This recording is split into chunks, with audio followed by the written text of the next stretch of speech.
Hello friends, welcome to GG's home bakes. ரொம்ப நாள் ஆச்சு நான் வந்து வீடியோ போட்டு. நான் வந்து நேற்று ஒரு ஷார்ட்ஸ் கூட நான் போட்டிருந்தேன். பிஸ்கட் கிளாஸ் வந்து நம்ம கண்டக்ட் பண்ணுறோம், கமர்ஷியல் பிஸ்கட் கிளாஸ் அப்படின்னு சொல்லிட்டு யூடியூப் சேனலில் தான். ஸோ இனிமேல் பார்த்திங்கன்னா அந்த பிஸ்கட் கிளாஸ் வந்து வீக்லி 2 டைம்ஸ் வந்து நம்ம போடலாம் அப்படின்னு சொல்லிட்டு இருக்கோம். ஆஸ் யூஷுவல் ப்ரௌனிஸ் வீடியோஸும் வரும். ஸோ இன்றைக்கி நம்ம பார்க்க போகிறது பார்த்திங்கன்னா ஃபஸ்ட்டு வந்து ஜீரா சால்ட் பிஸ்கட் தான் நம்ம வந்து பார்க்க போகிறோம். அதுக்கு தேவையான இன்க்ரீடியன்ஸ் எல்லாம் ஃபஸ்ட்டு எடுத்து வச்சுக்கலாம். நான் ஸ்க்ரீனில் கொடுக்குறத வந்து நீங்கள் நோட் பண்ணி வச்சுக்கோங்க. ஃபஸ்ட்டு மைதா எடுத்துக்கலாம், அதோட மெஷர்மெண்ட்ஸு பார்த்துக்கோங்க. நெக்ஸ்ட்டு பேக்கிங் பவுடர் எடுத்திருக்கேன். பேக்கிங் பவுடர் பார்த்திங்கன்னா 1/2 டீஸ்பூன் எடுத்துகிட்டு ப்ளஸ் பிஞ்ச் அந்த மாதிரி ஆட் பண்ணிக்கோங்க. நெக்ஸ்ட்டு பார்த்திங்கன்னா கியூமின் சீட்ஸ், சீரகம், ஓமம், இது வந்து 1/2 டீஸ்பூன் வந்து ஆட் பண்ணிக்கலாம். இது வந்து ஃபுல்லாக பார்த்திங்கன்னா நான் கமர்ஷியல் பர்பஸ்க்கு தான் நான் வந்து சொல்லிகிட்ருக்கேன். இது வந்து ஹெல்த்தியர் வேர்ஷனாகவும் இருக்குது. அதுக்கும் நான் வந்து ஆல்டர்னேட்டிவாக என்ன யூஸ் பண்ணணும் அப்படிங்கிறதையும் நான் சொல்லிடுறேன். கமர்ஷியல் பர்பஸ் அப்படின்னா அதில் வந்து சில ஐட்டம்ஸ் எல்லாம் எப்படி ஆட் பண்ணுவாங்க அந்த மாதிரி தான் இந்த ரெசிபீஸ் இருக்கும். ஸோ அதுக்காக இது வந்து கெட்டது, உடம்புக்கு நல்லதில்லை அந்த மாதிரிலாம் கிடையாது. நீங்கள் கடைக்கு போனீங்கன்னா இதே இன்க்ரீடியன்ஸ் தான் ஆட் பண்ணியிருப்பாங்க. ஸோ அதெல்லாம் உங்களுக்கு நான் சொல்கிறேன். இப்போ இது பார்த்திங்கன்னா நம்ம நார்மலாக வந்து பட்டர் தான் நம்ம யூஸ் பண்ணுவோம். இது பார்த்திங்கன்னா பிஸ்கட் ஃபேட் அப்படின்னு சொல்லுவோம். இது வந்து வனஸ்பதியோ டால்டாவோ கிடையாது. பிஸ்கட் ஃபேட்டுன்னு சொல்லிட்டு நம்ம கடையில் வந்து கிடைக்கும். அதை வந்து நீங்கள் வாங்கி வச்சுக்கலாம். அது எப்படி ஸ்டோர் பண்ணுறது அப்படின்னு பார்த்திங்கன்னா, உங்களுக்கு தேவையான இப்போ நிறைய பிஸ்கட் பண்ணுறீங்கன்னா நீங்கள் எடுத்து வச்சுட்டு இந்த மாதிரி தனியாக அந்த பிஸ்கட் ஃபேட்டை வந்து எடுத்து இந்த மாதிரி பீட்டரில் வச்சு ஒரு 2 to 3 மினிட்ஸ் நல்லா பீட் பண்ணிங்கன்னா இந்த மாதிரி க்ரீமி கன்சிஸ்டன்சிக்கு அது வந்து வந்துடும். ஸோ உங்களுக்கு எவ்வளோ பிஸ்கட் நீங்கள் செய்ய போகிறீங்க அப்படிங்கிறதுக்கு ஏற்ற மாதிரி நீங்கள் தாராளமாக இதை வந்து பீட் பண்ணி வச்சுக்கலாம். இதை வந்து பீட் பண்ணி வைக்கும்போது 6 மந்த்ஸ் ஆனாலுமே ரூம் டெம்பரேச்சரில் வெளியே வச்சுக்கலாம், ஒன்றுமே ஆகாது. அதே மாதிரி தண்ணி படாமல் நீங்கள் வந்து ஒரு ஓரத்தில் வச்சுக்கோங்க, ஒன்றும் பிரச்சனை இருக்காது. பாருங்கள், இந்த மாதிரி ஒரு டெக்ஸ்சரில் நீங்கள் பீட் பண்ணி வச்சுக்கோங்க. நான் ஏற்கனவே யூஸ் பண்ணிவிட்டு அதோட பேலன்ஸ் தான் நான் வந்து இன்றைக்கி வந்து உங்களுக்கு செஞ்சு காமிக்க போகிறேன். ஸோ அதோட மெஷர்மெண்ட் பார்த்திங்கன்னா 75 கிராம்ஸு. நீங்கள் இதை வந்து ஆல்டர்னேட்டிவாக அந்த ஹெல்த்தியர் வேர்ஷனாக நம்ம செய்கிறோம், வீட்டில் கிட்ஸுக்கு கொடுக்குறோம் அப்படின்னா நீங்கள் வந்து தாராளமாக இதுக்கு பதிலாக அன்சால்ட்டட் பட்டர் வந்து நீங்கள் வந்து ஆட் பண்ணிக்கலாம். இதே மெஷர்மெண்ட்டில் நீங்கள் ஆட் பண்ணிக்கலாம். ஸோ 75 கிராம்ஸ் வந்து ஃபேட் எடுத்திருக்கேன். நெக்ஸ்ட்டு பார்த்தீங்கன்னா பவுடர் பண்ண சுகர் வந்து ஒரு 30லேருந்து 35 கிராம்ஸ் கூட எடுத்துக்கலாம். அதை வந்து உங்களோட சுகர் லெவல் பார்த்து நீங்கள் எடுத்துக்கோங்க. அதை பவுடர் பண்ணி அதையும் ஆட் பண்ணிக்கோங்க. நெக்ஸ்ட்டு இதுலேயே பார்த்திங்கன்னா பவுடர் சுகருக்கு பதிலாக நீங்கள் நாட்டு சர்க்கரை ஆட் பண்ணலாம். இது எல்லாமே வந்து நம்ம வீட்டில் நீங்கள் செஞ்சு கொடுக்குறீங்க அப்படின்னா குழந்தைங்களுக்கு நீங்கள் அந்த மாதிரி கொடுத்துக்கலாம். இப்போ மெயினாக என்ன ஆட் பண்ண போகிறோம் அப்படின்னு பார்த்திங்கன்னா வாட்டர் வந்து 1 டீஸ்பூன் எடுத்துக்கோங்க. அது கூடவே பார்த்திங்கன்னா இது என்னென்னு பார்த்திங்கன்னா அமோனியா. இது வந்து பேக்கிங் எசென்ஷியல் ஷாப்பில் வந்து கிடைக்கும். இது வந்து எதுக்கு யூஸ் பண்ணுறோம் அப்படின்னா கிறிஸ்பினஸ் வந்து கிடைக்கும் பிஸ்கட்டுக்கு. அதுக்காக தான் நம்ம அமோனியா ஆட் பண்ணுறோம். பார்த்திங்கன்னா இது வந்து பார்க்குறதுக்கு வந்து நம்ம தூள் உப்பு மாதிரி தான் இருக்கும். ரொம்ப பக்கத்தில் நம்ம கொண்டு போயிட்டு நீங்கள் ஸ்மெல் பண்ணி பார்த்திங்கன்னா ரொம்ப நெடி அடிக்கும். அதனால் கொஞ்சம் தள்ளி வச்சு நீங்கள் பண்ணலாம். அது ரொம்பலாம் யூஸ் பண்ணக்கூடாது. ஒரு பிஞ்ச் எடுத்துக்கோங்க. நான் காட்டுற மாதிரி நீங்கள் எடுத்துக்கோங்க. ஒரு பிஞ்ச் எடுத்துகிட்டு அதே மாதிரி சால்ட்டு ஒரு பிஞ்சு இதை ஆட் பண்ணிவிட்டு அதுவே டிசால்வ் ஆயிரும். நம்ம மிக்ஸ் பண்ணி ஒரு ஓரத்தில் எடுத்து வச்சுக்கலாம். First try ingredients, fat, ammonia, water, salt, இந்த 3 மிக்ஸ்சரையும் நம்ம ரெடி பண்ணி எடுத்து வச்சுக்கணும். இப்போ எடுத்து வச்சுட்டு நம்ம ஃபேட்டும் சுகரும் நம்ம ஆட் பண்ணி வச்சுருந்தோம் இல்லையா, அதை வந்து நல்லா மிக்ஸ் பண்ணிக்கோங்க. ஃபஸ்ட்டு இது ரெண்டுமே வந்து நல்லா வந்து கம்பைன் ஆகணும். இப்போ உங்களுக்கு வந்து ஒர்க் ஸ்பேஸில் வந்து கொஞ்சம் டைல்ஸ் எல்லாம் கொஞ்சம் இடம் ஸ்பேஷியஸாக இருக்குது அப்படின்னு இருந்துச்சுன்னா நீங்கள் இதை வந்து கீழே அந்த இடத்துல நல்லா தொடச்சி விட்டுட்டு நம்ம இந்த பவுலுக்கு பதிலாக நீங்கள் அந்த டேபிள் மேலேயோ அந்த டைல்ஸ்லேயோ வச்சு நீங்கள் நல்லா வந்து கையை வச்சு நல்லா பிசைஞ்சுக்கலாம். அப்படி இல்லை அப்படின்னா நீங்கள் இந்த மாதிரி ஒரு பவுலில் ஃபஸ்ட்டு இது ரெண்டும் நல்லா மிக்ஸ் ஆகட்டும். மிக்ஸ் ஆனதுக்கு அப்புறமா நம்ம நெக்ஸ்ட்டு வந்து ஆட் பண்ணிக்கலாம். இப்போ பார்த்திங்கன்னா நெக்ஸ்ட் வந்து நம்ம எடுத்து வச்சுருந்த ட்ரை இன்க்ரீடியன்ஸ், அந்த மைதா, அந்த கியூமின் சீட்ஸ் எல்லாம் எடுத்து வச்சுருந்தோம்ல, அதை வந்து ஆட் பண்ணிக்கலாம். இப்போ நம்ம பேக்கிங் பவுடர் எதுக்கு யூஸ் பண்ணுறோன்னு பார்த்திங்கன்னா பேக்கிங் பவுடர் யூஸ் பண்ணால் ஹைட் கிடைக்கும். பேக்கிங் சோடானா கொஞ்சம் எக்ஸ்பேண்ட் ஆகும். அதெல்லாம் நார்மலாக உங்களுக்கு தெரியும். அமோனியா வந்து கிறிஸ்பினஸ்க்காக நம்ம ஆட் பண்ணுறோம். இப்போ அந்த அமோனியா சால்ட் மிக்சர் வந்து ஆட் பண்ணிக்கலாம். ஆட் பண்ணிவிட்டு நீங்கள் இந்த ஸ்பேச்சுலா வச்சு மிக்ஸ் பண்ணி பாருங்கள். மிக்ஸ் பண்ண முடிஞ்சிச்சுன்னா மிக்ஸ் பண்ணுங்கள். அப்படி இல்லைன்னா நம்ம வந்து கையிலேயே வந்து மிக்ஸ் பண்ணிக்கலாம். நீங்கள் வந்து வெளியே இப்போ நான் வீட்டில் வந்து நான் செய்கிறேன். அதனால நமக்கு ஹேண்ட் வாஷ் பண்ணிவிட்டு நான் செஞ்சிட்ருக்கேன். இப்போ சப்போஸ் நீங்கள் வெளியே கொடுக்குறீங்க, வேறு யாராவது கேட்குறாங்க அப்படின்னா கண்டிப்பாக ஹேண்ட் க்ளவுஸ் போட்டுக்கோங்க. அதே மாதிரி நெயில் பாலிஷ் வந்து நீங்கள் வந்து அவாய்ட் பண்ணிக்கலாம். ஸோ அதெல்லாம் வந்து நீங்கள் ஃபாலோ பண்ணிக்கோங்க. நான் பேக்கிங் பண்ணும்போது இதெல்லாம் ரொம்ப இம்பார்ட்டண்ட். அதுக்கப்புறமா நல்லா பிசைஞ்சிட்டு டோ வந்து நீங்கள் பார்க்கும்போதே உங்களுக்கு தெரியும். நல்லா சாஃப்டாக ஒரு டெக்ஸ்சரில் நம்மளுக்கு வந்து கிடைக்கும். அது வரைக்கும் நல்லா மிக்ஸ் பண்ணிக்கோங்க.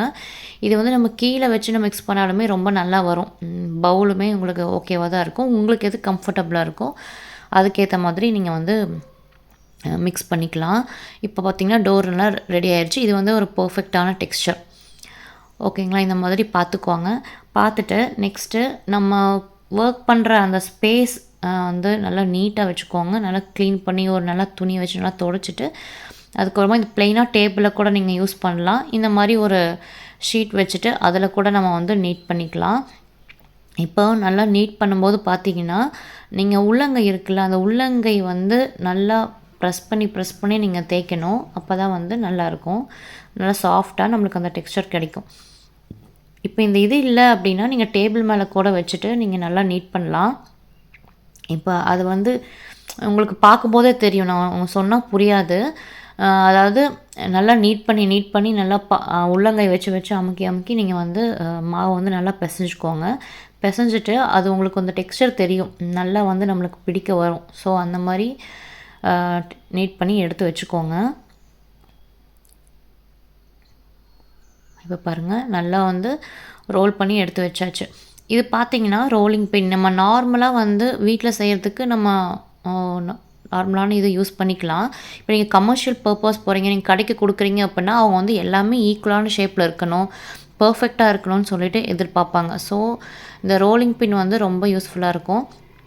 நார்மலாக பிஸ்கட் சைஸ் எப்படி இருக்கணும், திக்னஸ் எப்படி இருக்கணும்னு பார்த்தீங்கன்னா 5 mmலேருந்து 6 mm வரைக்கும் பிஸ்கட் சைஸ் இருக்கணும். ஸோ நம்மளுக்கு வந்து இதில் வந்து 6 mm கொடுத்துருக்காங்க. இந்த 6 mmல வந்து இதில் 4 பீஸ் இருக்கும். இதில் வந்து கழட்டிட்டு இப்போ நான் பண்ணுற மாதிரி அந்த சைஸுக்கு ஏற்ற மாதிரி நீங்கள் மாட்டிக்கலாம். நான் 6 mm மாட்டியிருக்கேன். ஸோ 2 சைடுமே அதை மாதிரி மாட்டிக்கோங்க. அது எதுக்கு அப்படின்னா நம்ம மாவு வந்து தேய்க்கும் போது ஈவனாக எல்லா பக்கமும் ஒரே மாதிரி நம்மளுக்கு வந்து திக்னஸ் கிடைக்கும். நீங்கள் நம்ம சப்பாத்தி ரோல் பண்ணுற அந்த கட்டையில் வந்து நீங்கள் பண்ணும்போது அன்ஈவனாக நம்மளுக்கு வந்து சில டைம் வந்து மேலேயும் கீழேயுமா இருக்கும். ஸோ இந்த மாதிரி ரோலிங் பின்னை நம்ம யூஸ் பண்ணும்போது உங்களுக்கு ஈவனான ஷேப் வந்து கிடைக்கும். ஸோ இதுக்கு வந்து நீங்கள் வந்து சப்போஸ் கமர்ஷியலாக நீங்கள் பண்ணுறீங்க அப்படின்னா நீங்கள் வந்து இன்வெஸ்ட் பண்ணி வச்சுக்கோங்க. இதோட லிங்க் வேணால் நான் கொடுக்குறேன். அமேசானில் தான் இதை வந்து பர்ச்சேஸ் பண்ணியிருந்தேன். ஸோ இப்போ பார்த்தீங்கன்னா டேபிள் எடுத்திருக்கேன். அந்த டேபிளில் வந்து நான் கொஞ்சம் நல்லா நீட்டாக அந்த ஒர்க் ஸ்பேஸ் வந்து எப்பவுமே நீட்டாக வச்சுக்கோங்க.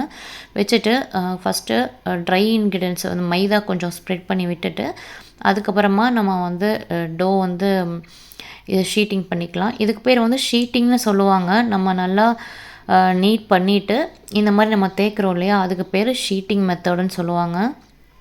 ஸோ இதை வந்து நீங்கள் உங்களுக்கு நான் ரோல் பண்ணும்போதே உங்களுக்கு தெரியும். ஏன்னா நம்ம அந்த 5 mm வச்சுருக்கோம். அதனால் உங்களுக்கு எந்த சைடுமே வந்து அன்ஈவனாக இருக்காது. இப்போ எப்படி தேய்க்கணும் அப்படின்னு பார்த்தீங்கன்னா பிஸ்கட் பொறுத்த வரைக்கும் ப்ளஸ் மாதிரி நம்ம தேய்க்கணும். ஃபஸ்ட்டு இப்படி ஒரு தடவை, அதுக்கப்புறமா ஆப்போசிட் சைடில் அந்த மாதிரி தேய்க்கணும். ஓகேங்களா? நெக்ஸ்ட் பார்த்திங்கன்னா இந்த மாதிரி ஒரு ஸ்பேச்சுலாவோ இல்லை ஸ்க்ராப்பர் கூட நீங்கள் வச்சுக்கலாம். வச்சுட்டு நான் பண்ணுற மாதிரி இந்த மாதிரி ஈவன் பண்ணிக்கோங்க. எல்லா சைடுமே பார்த்திங்கன்னா இந்த மாதிரி ஈவன் பண்ணி லெவல் பண்ணி வச்சுக்கோங்க. இது உங்களுக்கு பார்க்கும்போது தான் தெரியும். நான் சொல்கிறத விட நீங்கள் நோட் பண்ணிக்கோங்க. உங்களுக்கு அப்போ தான் ஈஸியாக இருக்கும். இந்த மாதிரி லெவல் பண்ணி வச்சுக்கோங்க. ஷேப் வந்து இது தான் செய்யணும்னு கிடையாது. நான் இந்த மாதிரி செய்கிறேன். நீங்கள் நார்மலாக இந்த மாதிரி செஞ்சுட்டு குக்கி கட்டர் வச்சுருந்தீங்கன்னா அதில் கூட நீங்கள் வந்து செஞ்சுக்கலாம். நல்லா லெவல் பண்ணிவிட்டு திருப்பி ஒரு தடவை ஒரு ரோல், திருப்பி ப்ளஸ் மாதிரி ஒரு ரோல் பண்ணிவிட்டு அதுக்கப்புறமா நான் வந்து ஸ்க்ராப்பர் எடுத்திருக்கேன். நம்ம கேக்குக்கெல்லாம் நம்ம யூஸ் பண்ணுவோம்ல, அந்த மாதிரி ஒரு ஸ்க்ரேப்பரோ இல்லை நீங்கள் ஏதாவது ஏடிஎம் கார்டு மாதிரி இருந்துச்சுன்னா கூட ஓகே கட் பண்ணுறதுக்கு. இப்போ பார்த்திங்கன்னா இந்த 4 சைடும் வந்து நான் அந்த குச்சியாக இருக்கும்ல அந்த மாதிரி ஷேப்பில் வந்து நான் பண்ணுறேன். அதனால் நான் இந்த மாதிரி கட் பண்ணுறேன். 4 சைடு பார்த்திங்கன்னா நான் கட் பண்ணி எடுத்துக்கிறேன். இப்போ நான் சைடில் நின்று கட் பண்ணிகிட்ருக்கேன். ஸோ அதனால் எனக்கு கொஞ்சம் ஷேப் வந்து கோணையாக வருது. ஸோ ஸோ நீங்கள் கட் பண்ணும்போது பார்த்து கட் பண்ணிக்கோங்க. இங்கே பாருங்கள், இப்போ வந்து ஒரு ஸ்கொயர் மாதிரி வந்துருச்சு. இப்போ அதுக்கேற்ற மாதிரி நம்ம ஷேப் பண்ணிக்கலாம். இது வந்து நம்ம என்ன பிஸ்கெட் அப்படின்னா, நம்ம அந்த ஓமம் ஸ்மெல்லோட வரும் அந்த மாதிரி ஒரு பிஸ்கெட் இருக்குல்ல, அந்த மாதிரி. இது வந்து குழந்தைங்களுக்கு பல்லு முளைக்கிற ஸ்டேஜில் வந்து கொடுப்பாங்க, இந்த பிஸ்கெட் கொடுப்பாங்க. ஸோ அது மாதிரி இதுக்கெலாம் நம்ம நல்லாயிருக்கும், டேஸ்ட்டும் வந்து ரொம்ப நல்லாயிருக்கும். ஸோ பார்த்திங்கன்னா திக்னஸ் பாருங்களேன், எல்லாமே வந்து நம்ம ஷேப்பு தான் வந்து கொஞ்சம் முன்ன பின்ன வந்து இருக்குது நம்ம பண்ணும்போது. மற்றபடி திக்னஸ் வந்து ஈவனாக தான், எல்லாத்துக்குமே ஈவனாக தான் இருக்கும். ஸோ இப்போ நீங்கள் என்ன பண்ணணுன்னா, இப்போ ஸ்பேச்சுலா மாதிரி நம்ம வச்சுருப்போம்ல கேக்கு, அந்த மாதிரி எடுத்துகிட்டு அதில் மைதா தடவிக்கோங்க. மைதா தடவிட்டு நான் பண்ணுறதை நீங்கள் பாருங்கள். அதில் வந்து அடியில் வச்சு நீங்கள் இப்படி இந்த மாதிரி எடுத்தீங்க அப்படின்னா அது வந்து டக்குன்னு வந்துடும். இல்லைனா ஒன்று ஒன்றா எடுத்துகிட்ருக்கிறதுக்கு நம்மளுக்கு வந்து சில டைம் பிஞ்சு போகிறது கூட சான்ஸ் இருக்குது. ஸோ நீங்கள் இந்த மாதிரி பண்ணணும். ஃபஸ்ட்டு எடுத்தோன்னே அது வராது, கண்டிப்பாக வந்து ப்ராக்டிஸ் இருந்தால் தான் அது வரும். கொஞ்சம் நீங்கள் வந்து மாவு நல்லா தேய்ச்சிட்டு டக்குன்னு எடுக்கணும். டக்குன்னு அந்த ஸ்பேட்சில் உள்ளே விட்டு எடுத்திங்கன்னா உங்களுக்கு வந்து பர்ஃபெக்டாக வரும். ஸோ பார்த்திங்கன்னா இந்த ஷேப்பில் எல்லாமே நம்ம செஞ்சு எடுத்து வச்சுக்கலாம். இப்போ பேலன்ஸ் நம்ம வந்து வச்சுருந்தோம் இல்லையா, அந்த கட் பண்ணி வச்சுருந்த மாவு, அதே மாதிரி திருப்பியும் நீங்கள் வந்து ஒரு தடவை 2 தடவை கொஞ்சம் நீட் பண்ணிவிட்டு அதுக்கப்புறமா திருப்பியும் அதே ஷீட்டிங் மெத்தடை நம்ம வந்து ஃபாலோ பண்ணிவிட்டு இந்த மாதிரி கட் பண்ணிங்க அப்படின்னா திருப்பி அதே ஷேப்புக்கு நம்ம பண்ணிக்கலாம். அதுக்கப்புறமா பார்த்திங்கன்னா அதை வந்து பேலன்ஸ் கொஞ்சம் இருந்துச்சு எனக்கு. அந்த பேலன்ஸை வந்து இதுக்கு மேலே வந்து அதை ஒன்றும் பண்ண முடியல. ஸோ நானே வீட்டுக்கு தான் செய்கிறோம், அதனால் அப்படியே வந்து ஒரு ரவுண்ட் ஷேப்பாக பண்ணி அதை மட்டும் வச்சுட்டேன். ஸோ இது வந்து நீங்கள் பேக்கிங் ட்ரேயில் வந்து வச்சுக்கலாம். கீழே வந்து எண்ணெய் தடவணும், ஆயில் தடவணும், அது எதுவுமே கிடையாது. நார்மலாகவே நீங்கள் வச்சுக்கலாம். இப்போ பாருங்கள், எல்லாமே வந்து திக்னஸ் வந்து சேமாக இருக்குது. நம்ம வந்து கட் பண்ணதை வந்து இன்னும் கொஞ்சம் வந்து கரெக்டாக நீங்கள் கட் பண்ணிக்கலாம். இந்த பிஸ்கட் பொறுத்த வரைக்கும் ப்ரீ ஹீட் வந்து 160 பண்ணணும். நார்மலாக கேக்குக்கு மாதிரி 180 பண்ணாமல் 160 பண்ணுங்கள். அதே மாதிரி 160 வந்து ஒரு 25 மினிட்ஸ், 20லேருந்து பார்த்துக்கலாம். 25 மினிட்ஸ் வந்து நீங்கள் வச்சிங்கன்னா பர்ஃபெக்டாக வந்து உங்களுக்கு பிஸ்கட் வந்து ரெடி ஆயிரும். பிஸ்கட் வேறு, குக்கீஸ் வேறு. ஃபஸ்ட்டு நம்ம வந்து தெரிஞ்சுக்கணும். குக்கீஸ் வந்து எப்படி இருக்குன்னா கொஞ்சம் உள்ளே சாஃப்டாக கொஞ்சம் அந்த மாதிரி இருக்கும். பிஸ்கட் வந்து நம்ம கிறிஸ்பியாக இருக்கும். ஸோ இது குக்கீஸ் கிடையாது, இது பிஸ்கட். ஸோ இது பாருங்கள், உள்ள திக்னஸ் உங்களுக்கு எல்லாமே ஒரே மாதிரி இருக்குது. நம்ம ஷேப்பு தான் வந்து கொஞ்சம் பெருசும் சிறுசாக கட் பண்ணிட்டோம்.